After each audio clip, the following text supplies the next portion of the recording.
ಆತ್ಮೀಯ ಬಂಧುಗಳೇ, ಶ್ರೀಮದ್ ಭಾಗವತಂ ಸ್ಕಂದ 3 ಭಾಗ 1 ಅಧ್ಯಾಯ 9 ಸೃಜನ ಶಕ್ತಿಗಾಗಿ ಬ್ರಹ್ಮನ ಪ್ರಾರ್ಥನೆ. ಇದರಿಂದ ಇವತ್ತು 10ನೇ ಶ್ಲೋಕವನ್ನು ತಿಳ್ಕೊಳ್ಳೋಣ. ಶ್ಲೋಕ 10. ಅಹ್ನ್ಯಾಪೃತಾರ್ಥಕರಣ ನಿಶಿ ನಿಶ್ಚಯಾನ ನಾನಾ ಮನೋರಥಧಿಯ ಕ್ಷಣಭಗ್ನ ನಿದ್ರಾಹ ದೈವ ಹತಾರ್ಥರಚನ ಋಷಯೋಪಿ ದೇವ ಯುಷ್ಮತ್ ಪ್ರಸಂಗ ವಿಮುಖ ಇಹ ಸಂಸರಂತಿ. ಅನುವಾದ: ಅಂತಹ ಭಕ್ತರಲ್ಲದವರು ತಮ್ಮ ಇಂದ್ರಿಯಗಳನ್ನು ಬಹಳ ಕಷ್ಟಕರವೂ ವ್ಯಾಪಕವೂ ಆದ ಕಾರ್ಯದಲ್ಲಿ ತೊಡಗಿಸಿಕೊಳ್ಳುವರು. ಅವರ ಬುದ್ಧಿಯು ಬಗೆಬಗೆಯ ಮಾನಸಿಕ ಊಹಾಪೋಹಗಳಲ್ಲಿ ನಿದ್ದೆಯನ್ನು ಕೆಡಿಸುವುದರಿಂದ ಅವರು ರಾತ್ರಿಯಲ್ಲಿ ನಿದ್ರಾಭಂಗದಿಂದ ನರಳುವರು. ಅವರ ಎಲ್ಲ ಯೋಜನೆಗಳು ಅಪ್ರಾಕೃತಿಕ ಶಕ್ತಿಯಿಂದ ಭಂಗಗೊಳ್ಳುತ್ತದೆ. ಮಹರ್ಷಿಗಳು ಕೂಡ ನಿನ್ನ ದಿವ್ಯ ವಿಷಯಗಳಿಗೆ ವಿರುದ್ಧವಾಗಿ ವರ್ತಿಸಿದರೆ ಈ ಭೌತ ಜಗತ್ತಿನಲ್ಲಿ ಸುತ್ತುತ್ತಾ ಇರಬೇಕಾಗುವುದು. ಇದು ಶ್ಲೋಕ ಮತ್ತು ಅದರ ಅನುವಾದ. ಈಗ ಭಾವಾರ್ಥದ ಮೂಲಕ ನಾವು ಇದರ ಅರ್ಥವನ್ನು ತಿಳ್ಕೊಳ್ಳೋದಕ್ಕೆ ಪ್ರಯತ್ನ ಮಾಡೋಣ. ಓದ ಭಾಗದಲ್ಲಿ ನಾವೇನು ತಿಳ್ಕೊಂಡಿದ್ವಿ? ಬ್ರಹ್ಮ ಭಗವಂತನಿಗೆ ಹೇಳ್ತಾನೆ, ಆತ್ಮನಿಗೆ ಈ ಭೌತಿಕ ವಿಪತ್ತುಗಳು ಅನ್ನೋದು ನಿಜವಾಗ್ಲೂ ಅದು ಅಸ್ತಿತ್ವದಲ್ಲಿ ಇರೋದಿಲ್ಲ. ಅವನಿಗೆ ಅಂಥ ಕಷ್ಟಗಳನ್ನು ಅನುಭವಿಸೋದೇ ಇಲ್ಲ.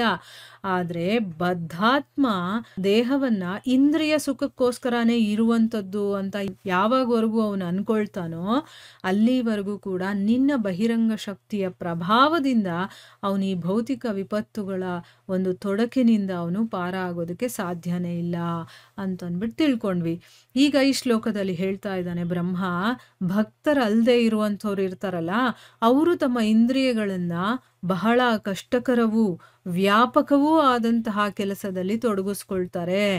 ಅಂದರೆ ಸುಮ್ಮನೆ ಇರಬಹುದು ಅವನು, ಆದರೂ ಕೂಡ ಅವನು ಭಕ್ತನ ಆಗಿಲ್ಲದೆ ಇರೋದ್ರಿಂದ ಭಗವಂತನಿಗೆ ಶರಣಾಗತಿ ಆಗಲ್ಲ. ಆಮೇಲೆ ತಾನೇ ಸ್ವತಂತ್ರವಾಗಿ ಎಲ್ಲವನ್ನ ಮಾಡ್ತೀನಿ ಅನ್ನುವಂಥ ಭ್ರಮೆನಲ್ಲಿ ಅವನು ಇರ್ತಾನೆ.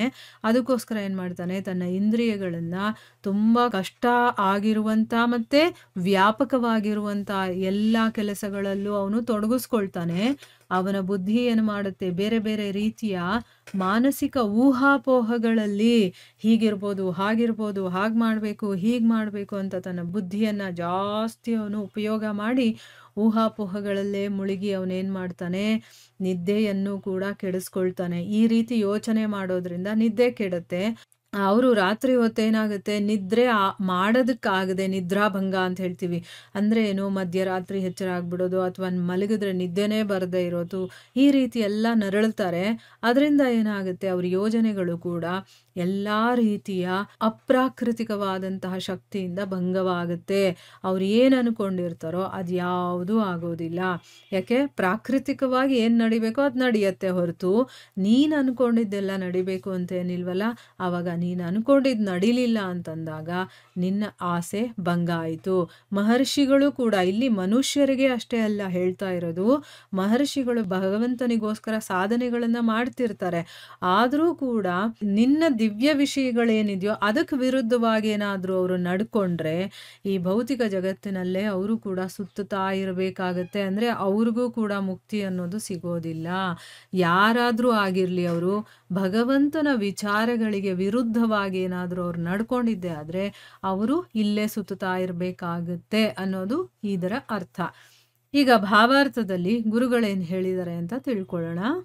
ಹಿಂದಿನ ಶ್ಲೋಕದಲ್ಲಿ ವರ್ಣಿಸಿರುವಂತೆ ಭಗವಂತನ ಭಕ್ತಿ ಸೇವೆಯಲ್ಲಿ ಅಭಿರುಚಿ ಇಲ್ಲದವರು ಭೌತಿಕ ಕಾರ್ಯಗಳಲ್ಲಿ ಉದ್ಯುಕ್ತರಾಗಿರುತ್ತಾರೆ. ಅವರಲ್ಲಿ ಹೆಚ್ಚಿನವರು ಹಗಲಿನಲ್ಲಿ ದೈಹಿಕ ಶ್ರಮದ ಕೆಲಸದಲ್ಲಿ ತೊಡಗಿರುತ್ತಾರೆ.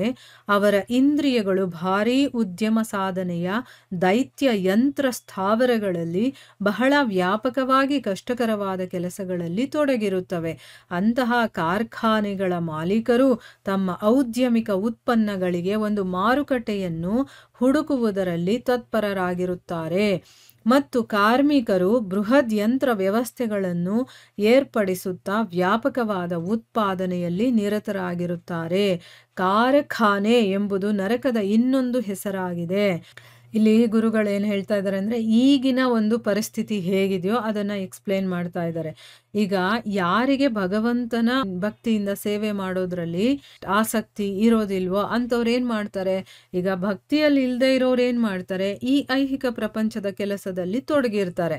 ಅಷ್ಟೇ ಅಲ್ವಾ ಡಿಫ್ರೆನ್ಸು. ಯಾರಿಗೆ ಭಕ್ತಿಯಲ್ಲಿ ಇಂಟ್ರೆಸ್ಟ್ ಇರುತ್ತೋ ಅವರು ಈ ಐಹಿಕ ಪ್ರಪಂಚದ ಕೆಲಸಗಳನ್ನು ಎಷ್ಟು ಬೇಕೋ ಅಷ್ಟು, ಅಂದರೆ ತಮ್ಮ ದೇಹವನ್ನು ಆರೋಗ್ಯವಾಗಿ ಇಟ್ಕೊಳ್ಳೋದಕ್ಕೆ, ಬದುಕಿರೋದಕ್ಕೆ ಏನು ಬೇಕೋ ಅಷ್ಟನ್ನು ಮಾತ್ರ ಐಹಿಕದಲ್ಲಿ ತೊಡಗಿಸಿ, ಇನ್ನು ಮಿಕ್ಕ ಸಮಯವನ್ನು ಅವರು ಭಗವಂತನ ಕೆಲಸಗಳಲ್ಲಿ ತೊಡಗಿಸ್ಕೊಂಡಿರ್ತಾರೆ. ಆದರೆ ಯಾರಿಗೆ ಭಗವಂತನ ವಿಷಯದಲ್ಲಿ ಭಕ್ತಿಯಲ್ಲಿ ಆಸಕ್ತಿ ಇರುವೋ ಅವ್ರೇನು ಮಾಡ್ತಾರೆ, ತಮ್ಮನ್ನು ತಾವು ಭೌತಿಕ ಕೆಲಸಗಳಲ್ಲಿ ತೊಡಗಿಸ್ಕೊಂಡಿರ್ತಾರೆ. ಇಂಥ ಭೌತಿಕದಲ್ಲಿ ತೊಡಗಿರ್ತಾರಲ್ಲ ಅವ್ರು ಏನು ಅಂತಂದರೆ, ಹೆಚ್ಚಿನ ಜನ ಹಗಲಲ್ಲಿ ತುಂಬ ಕಷ್ಟಪಟ್ಟು ಶ್ರಮ ವಹಿಸಿ ಅವರು ಕೆಲಸದಲ್ಲಿ ತೊಡಗಿರ್ತಾರೆ. ತುಂಬ ಕಷ್ಟಕರವಾದಂಥ ಕೆಲಸಗಳಲ್ಲಿ ತೊಡಗಿರ್ತಾರೆ. ಅವರ ಇಂದ್ರಿಯಗಳು ಏನು ಇಷ್ಟಪಡುತ್ತೆ ಅಂತಂದರೆ, ದೊಡ್ಡ ಒಬ್ಬ ಬಿಸ್ನೆಸ್ ಮೆನ್ ಆಗಬೇಕು, ನಾನು ಒಂದು ದೊಡ್ಡ ಫ್ಯಾಕ್ಟ್ರಿ ಓನರ್ ಆಗಬೇಕು ಅಂತಂದ್ಬಿಟ್ಟು ದೊಡ್ಡ ದೊಡ್ಡ ಯಂತ್ರಗಳನ್ನು ಇಟ್ಕೊಂಡು ಕೆಲಸ ಮಾಡಬೇಕು ಅಂತಂದ್ಬಿಟ್ಟು ತುಂಬ ಕಷ್ಟವಾದ ಕೆಲಸಗಳಲ್ಲಿ ತೊಡಗಿರ್ತಾರೆ. ಆಮೇಲೆ ಒಂದು ಕಾರ್ಖಾನೆ ಇರುತ್ತೆ ಅಂತ ಇಟ್ಕೊಳ್ಳಿ, ಫ್ಯಾಕ್ಟ್ರಿ ಇರುತ್ತೆ, ಅದರ ಒಬ್ಬ ಮಾಲೀಕ ಇರ್ತಾನೆ. ಅವನೇನು ಮಾಡ್ತಾನೆ, ತನ್ನ ಒಂದು ಮೆಟೀರಿಯಲ್ ಅವನೇನನ್ನ ಉತ್ಪಾದನೆ ಮಾಡಿರ್ತಾನೋ ಅದನ್ನೆಲ್ಲ ಹೇಗೆ ಸೇಲ್ ಮಾಡೋದು, ಹೇಗೆ ನಾನು ಇದನ್ನೆಲ್ಲ ಮಾರ್ಕೆಟಿಂಗ್ ಮಾಡೋದು, ಅದರೆಲ್ಲ ಅವನು ಯೋಚನೆ ಮಾಡ್ತಾ ಇರ್ತಾನೆ ಅಲ್ವಾ. ಈಗ ಒಬ್ಬ ದೊಡ್ಡ ಉದ್ಯಮಿ ಆಗಬೇಕು ಅಂತಂದರೆ ಅವನು ಸಾಮಾನ್ಯವಾಗಿರೋದಕ್ಕೆ ಸಾಧ್ಯ ಇಲ್ಲ. ಅವನ ಮನಸ್ಸಲ್ಲಿ ಯೋಚನೆಗಳು ಓಡ್ತಾನೇ ಇರುತ್ತೆ. ಹೇಗೆ ಮಾಡಬೇಕು, ಎಷ್ಟು ಜನನ ಕೆಲಸಕ್ಕೆ ತಗೋಬೇಕು, ಅವ್ರಿಗೆ ಸಂಬಳ ಕೊಡಬೇಕು, ಅದಕ್ಕೆ ಏನು ಮಾಡಬೇಕು, ಮತ್ತು ಅದರಿಂದ ಉತ್ಪಾದನೆ ಮಾಡಿರ್ತಾನಲ್ವಾ ಆ ವಸ್ತುಗಳನ್ನು ಹೇಗೆ ಮಾರಾಟ ಮಾಡೋದು, ಎಲ್ಲಿ ಮಾರಾಟ ಮಾಡೋದು, ಎಷ್ಟಕ್ಕೆ ಮಾರಾಟ ಮಾಡೋದು, ಈ ರೀತಿ ಬೇಕಾದಷ್ಟು ಯೋಚನೆಗಳು ಅವನಲ್ಲಿರುತ್ತೆ. ದೊಡ್ಡ ದೊಡ್ಡ ಮೆಷಿನರಿಗಳನ್ನು ನಾನು ಉತ್ಪಾದನೆ ಮಾಡಿದ್ರೆ ಅದರಿಂದ ಹೇಗೆ ನಾನು ಕೆಲಸ ಮಾಡೋದು ಅಂತಂದ್ಬಿಟ್ಟು ಈ ರೀತಿ ಅವನ ಮೈಂಡ್ ಫುಲ್ಲು ಗೊಂದಲದಲ್ಲೇ ಮುಳುಗಿರುತ್ತೆ. ಅದಕ್ಕಿಲ್ಲಿ ಕಾರ್ಖಾನೆ ಅನ್ನೋದನ್ನ ಒಂದು ನರಕಕ್ಕೆ ಇನ್ನೊಂದು ಹೆಸರು ಅಂತ ಹೇಳಿದ್ದಾರೆ. ಅದು ಯಾಕೆ ಅಂತ ಕೂಡ ಮುಂದೆ ಗುರುಗಳು ವರ್ಣನೆ ಮಾಡ್ತಾರೆ, ಅದನ್ನ ತಿಳ್ಕೊಳ್ಳೋಣ. ನಾರಕೀಯವಾಗಿ ಕಾರ್ಯನಿರತರಾದ ವ್ಯಕ್ತಿಗಳು ರಾತ್ರಿ ವೇಳೆಯಲ್ಲಿ ತಮ್ಮ ಬಳಲಿದ ಇಂದ್ರಿಯಗಳನ್ನು ತೃಪ್ತಿಪಡಿಸಲು ಮದ್ಯದ ಮತ್ತು ಸ್ತ್ರೀಯರ ಪ್ರಯೋಜನವನ್ನು ಪಡೆಯುವರು. ಆದರೆ ಅವರಿಗೆ ಒಳ್ಳೆಯ ನಿದ್ದೆಯೇ ಇರುವುದಿಲ್ಲ, ಏಕೆಂದರೆ ಅವರ ವಿವಿಧ ಮಾನಸಿಕ ಊಹಾಪೋಹಗಳು ಅವರ ನಿದ್ದೆಗೆ ಆಗಾಗ ಭಂಗ ತರುತ್ತದೆ. ಅವರು ನಿದ್ರಾಭಂಗ ಪೀಡಿತರಾದುದರಿಂದ ಕೆಲವು ಬಾರಿ ಸಾಕಷ್ಟು ವಿಶ್ರಾಂತಿ ಇಲ್ಲದೆ ಬೆಳಗ್ಗೆ ತೂಕಡಿಸುತ್ತಾ ಇರುತ್ತಾರೆ. ಎಷ್ಟು ಕ್ಲೀನಾಗಿ ಅವರು ಎಕ್ಸ್ಪ್ಲೈನ್ ಮಾಡಿದ್ದಾರೆ. ಇದನ್ನೆಲ್ಲ ನಾವು ಕೂಡ ಎಕ್ಸ್ಪೀರಿಯೆನ್ಸ್ ಮಾಡಿರ್ತೀವಿ. ನಾವಿವಾಗ ಏನೋ ಒಂದು ದೊಡ್ಡದಾಗಿ ನನ್ನ ಕೈಯಲ್ಲಿ ಆಗದೆ ಇರೋದು ಅಥವಾ ನನ್ನ ಶಕ್ತಿ ಮೀರಿ ಇರುವಂಥ ಒಂದು ಕೆಲಸವನ್ನು ಮಾಡಬೇಕಾದ್ರೆ ನನ್ನ ಮನಸ್ಸಲ್ಲಿ ಎಷ್ಟೆಲ್ಲ ಯೋಚನೆಗಳು ಬರುತ್ತೆ, ಎಷ್ಟೆಲ್ಲ ಐಡಿಯಾಗಳು ಮಾಡ್ತಾ ಇರ್ತೀನಿ.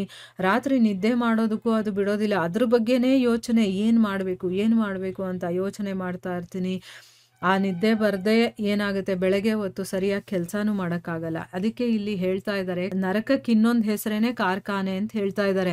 ಯಾಕೆ ಅಂತಂದರೆ, ಈಗ ನಾರಕೀಯವಾಗಿ ಅಂದರೆ ಯಾರು ಇಲ್ಲಿ ಕಾರ್ಖಾನೆಗೋಸ್ಕರ ಕಾರ್ಯನಿರತರಾಗಿರುವಂಥ ವ್ಯಕ್ತಿಗಳಿರ್ತಾರಲ್ಲ ಅವರೇನು ಮಾಡ್ತಾರೆ ಅಂತಂದರೆ ತುಂಬ ಕಷ್ಟಪಟ್ಟು ಕೆಲಸ ಮಾಡ್ತಾರೆ, ಯೋಚನೆಗಳನ್ನು ಮಾಡ್ತಾರೆ, ಬೇರೆಯವ್ರ ಹತ್ರ ಕೆಲಸ ಮಾಡಿಸೋದ್ರಲ್ಲಿ ಅವರು ತುಂಬ ಶ್ರಮವನ್ನು ತಗೊಂಡಿರ್ತಾರೆ. ಹೀಗೆಲ್ಲ ಮಾಡಿರೋದಕ್ಕೆ ಏನಾಗಿರುತ್ತೆ, ಅವರಿಗೆ ಫುಲ್ಲು ಟೆನ್ಷನ್ ಇರುತ್ತೆ. ಮತ್ತು ತಮ್ಮ ಇಂದ್ರಿಯಗಳು ಅಥವಾ ತಮ್ಮ ಶರೀರನೇ ಅವರಿಗೆ ಒಂಥರ ವೀಕ್ ಆಗಿ ಅನಿಸುತ್ತೆ.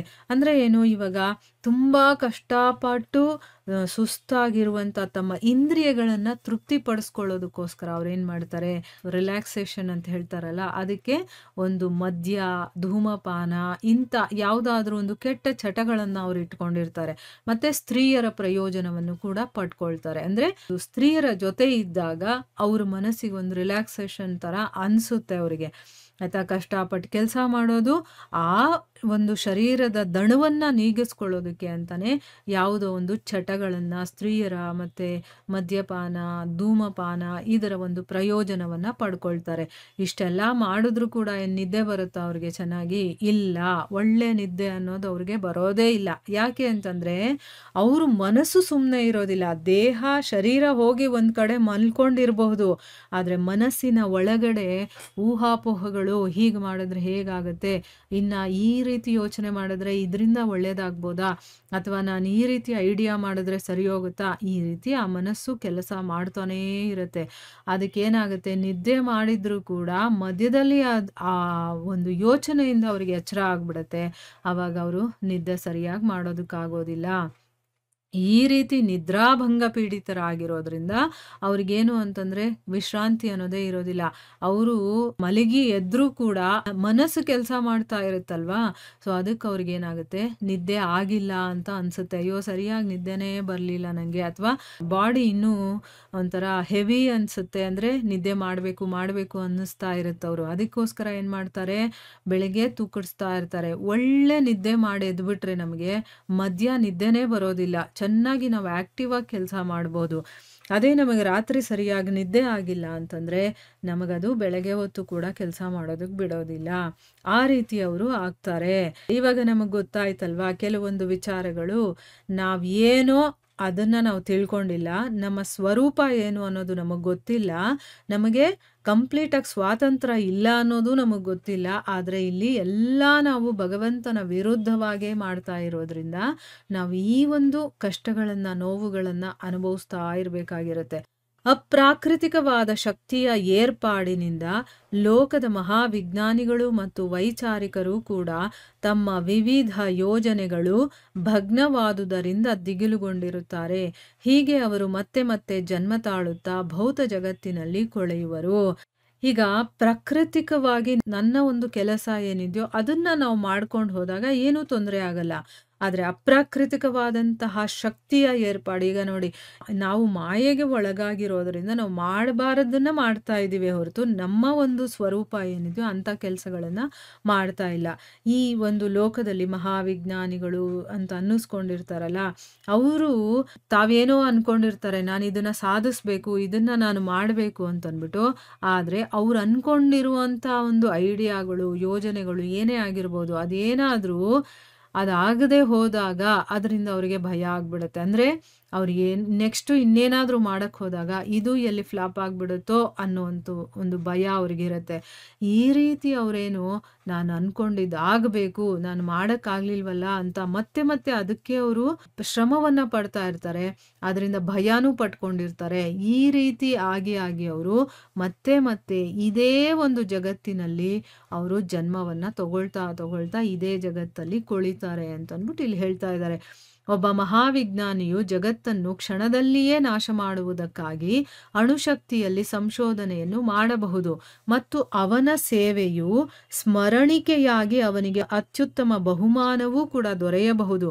ಆದರೆ ಅವನೂ ಕೂಡ ತನ್ನ ಕರ್ಮದ ಫಲವಾಗಿ ಭೌತ ಪ್ರಕೃತಿಯ ಮಾನವಾತೀತ ನಿಯಮದಂತೆ ಜನನ ಮರಣಗಳ ಪುನರಾವರ್ತನೆಯ ಚಕ್ರದಲ್ಲಿ ತೊಳಲಾಡಬೇಕಾಗುವುದು.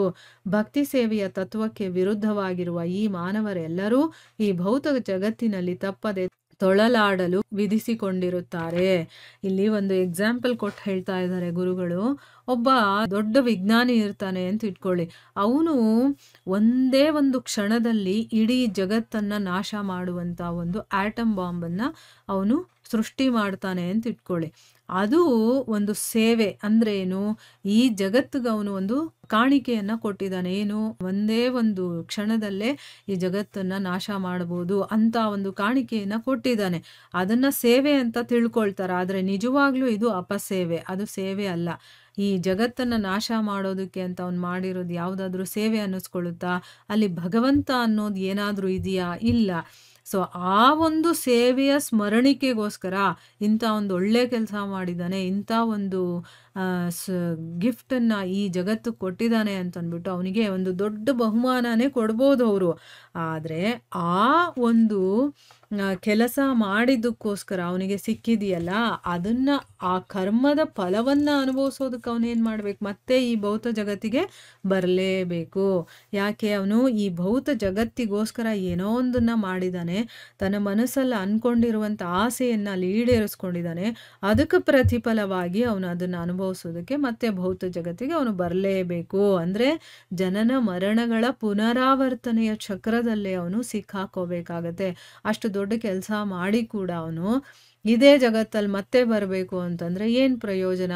ಅದಕ್ಕೆ ಹೇಳೋದು, ಈ ಭಕ್ತಿಯ ತತ್ವಕ್ಕೆ ವಿರುದ್ಧವಾಗಿರುವಂತಹ ಏನೇ ಕೆಲಸಗಳನ್ನು ಮಾಡಿದ್ರು ಅಲ್ಲಿ ಭಗವಂತ ಇಲ್ಲ, ಅಲ್ಲಿ ಶರಣಾಗತಿ ಇಲ್ಲ, ಅಲ್ಲಿ ನಾನು ಸೇವಕ ಅನ್ನೋದಿಲ್ಲ, ಅಲ್ಲಿ ಭಗವಂತ ಒಡೆಯ ಅನ್ನೋದಿಲ್ಲ, ಅವನಿಗೋಸ್ಕರ ಇದನ್ನು ಮಾಡ್ತಾ ಇದ್ದೀನಿ ಅನ್ನೋ ಮನಸ್ಥಿತಿನಲ್ಲೂ ಅವನಿಲ್ಲ. ನಾನು ಏನೋ ಒಂದು ಸಾಧನೆ ಮಾಡ್ತಾ ಇದ್ದೀನಿ, ಈ ಜಗತ್ತಿಗೋಸ್ಕರ ನಾನು ಇದನ್ನು ಮಾಡ್ತಾ ಇದ್ದೀನಿ ಅಂತ ಅವನು ಮಾಡಿರ್ತಾನೆ. ಅದರ ಫಲವನ್ನು ಅನುಭವಿಸೋದಕ್ಕೆ ಅವನು ಮತ್ತೆ ಬರಬೇಕು. ಅಂದರೆ ಎಂಥ ದೊಡ್ಡ ಕೆಲಸ ಅಥವಾ ದೊಡ್ಡ ಸಹಾಯ ಅಂತ ಅನ್ನಿಸ್ಕೊಂಡ್ರು ಈ ಭೌತ ಜಗತ್ತಲ್ಲಿ, ಅದರ ಫಲವನ್ನು ಅನುಭವಿಸೋದಕ್ಕೆ ನಾವು ಮತ್ತೆ ಬರಬೇಕಾಗಿರುತ್ತೆ. ಅಂದರೆ ಯಾರು ಭಕ್ತಿ ಅನ್ನುವಂತಹ ತತ್ವಕ್ಕೆ ವಿರುದ್ಧವಾಗಿರುವಂತಹ ಯಾರೇ ಆಗಿರ್ಬೋದು ಅಂಥ ಮನುಷ್ಯರೆಲ್ಲರೂ ಕೂಡ ಈ ಭೌತ ಜಗತ್ತಲ್ಲಿ ತಪ್ಪಿಸ್ಕೊಳ್ಳೋಕ್ಕಾಗದೆ ತಮ್ಮನ್ನು ತಾವು ಇದರಲ್ಲೇ ಅವರು ಸುತ್ತಿ ಸುತ್ತಿ ಬರೋ ಥರ ಮಾಡ್ಕೊಂಡಿದ್ದಾರೆ ಅನ್ನೋದು ಅರ್ಥ.